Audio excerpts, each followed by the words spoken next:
আসসালামু আলাইকুম।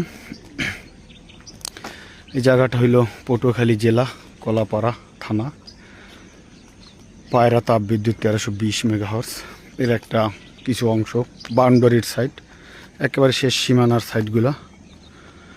তো একটা সময় ভাবতাম এখানে যখন আসি নাই, ওটার ভিতরে না জানি কত সৌন্দর্য বা কত কিছু আছে। হ্যাঁ, আসলে বাস্তব অনেক সৌন্দর্য আছে, দেখলে না দেখলে বিশ্বাস করা যায় না, আর বোঝাও যাবে না। তো বাহিরে যারা আছে তারা এখানে যারা ঢুকতে না পারে তারা মনে করে একটু ঢুকে দেখতে পারতাম ভিতরে কত শান্তি বা কত মজার একটা জায়গা, একটু ঢুকতে পারতাম বা দেখতে পারতাম বা ঘুরতে পারতাম। তো আমি এখানে প্রায় 4 বছরের মতো চাকরি করি। তো দেখতে দেখতে অতিষ্ঠ, মাঝে মাঝে ইচ্ছা করে এখান থেকে চলে যেতে পারতাম বা চাকরিটা সাইডে দিয়া দেশে যাইয়া বাড়ি যাইয়া কিছু একটা করতে পারতাম। তো এখন এই ভিডিওটা নিলাম। এটা হলো পুষ্কুনির পার, বাউন্ডারির চারিপাশে পুষ্কুনি আছে, এরকম বিশাল বিশাল পুষ্কুনি না, যদিও খাল বলা যায়, খালের পার এটা একটা।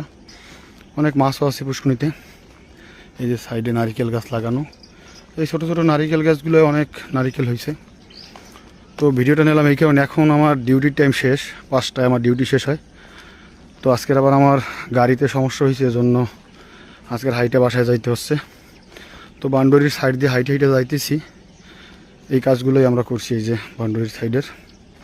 তো হাইটে বাসায় যাইতেছি, তো ভাবলাম একটা ভিডিও ক্লিপ নেই, আপনাদের সাথে একটু শেয়ার করি আমার কাজের বিষয়গুলো, যে কী কাজ করি বা না করি। এই যে কাজগুলো, এগুলো মেশিন দিয়ে কাটাই, অনেকগুলো মেশিন আছে, মেশিন দিয়ে কাটে। লোক আছে, ওই যে লোক আরও 3 জন সামনে যাইতেছে। যাই হোক, এই যে পুষ্কুনি, আর যদি সারাদিনও ভিডিও করি ভিডিও শেষ হবে না। এই যে হাজার হাজার কানি জায়গা পড়ে রয়েছে, বিশাল এরিয়া। আমি কোথায়, আর ব্রয়লারের ওই যে দেখেন চুঙ্গা ধোয়া উঠতেছে কোথায়, কত দূরে। তো এই যে নারিকেল গাছগুলা বাউন্ডারির চারিপাশ থেকেই লাগানো।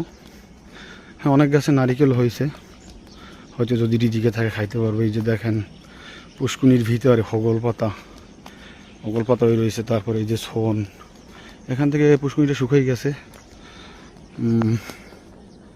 তো যাই হোক, আপনাদের সাথে এটা শেয়ার করলাম। এই যে দেখেন পুষ্কুনির মাঝখানে 2টো তাল গাছ হয়েছে, তালও হয়। গেলবার খাইছিলাম এখান থেকে তাল, আলহামদুলিল্লাহ। তো ভিডিওটা কেমন লাগে